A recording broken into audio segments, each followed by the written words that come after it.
فسئلت، كنت في اجتماع على فكره في رئيس الوزراء وفي بعض من الوزراء كانوا جايبين بعض رجال الاعمال يقولوا مقترحات لرياده الاعمال، كان بعد رايز اب سمت، فكان عايزين مننا مقترحات لرياده الاعمال والايكو سيستم بتاع رياده الاعمال والشركات الناشئه ونعمل ايه والحاجات دي كلها. فرجال الاعمال اللي حاضرين كلهم كل واحد قالوا افكار حلوه جدا، اللي هو شبه لما كنت بقول لك لما لو قعدنا قعده برين ستورمنج هنطلع بافكار حلوه جدا. لا انا بافكار حلوه جدا، ويا فندم عايزين كذا في سرعه الانترنت، وعايزين كذا في الانفراستراكشر بتاع الداتا سنترز، وعايزين مش عارف ايه في الايه عشان الفinتك اندستري، وعشان كذا وعشان كذا وعشان كذا، وحاجات تشريعيه وحاجات تكنيكال. ده الافكار حلوه جدا.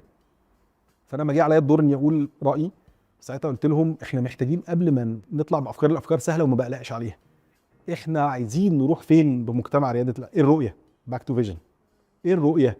تعالوا نحط خطه، تعالوا نقول احنا عايزين في ال10 سنين الجايين نفرغ من مصر 5 يونيكورنز، احنا عايزين يبقى عندنا، احنا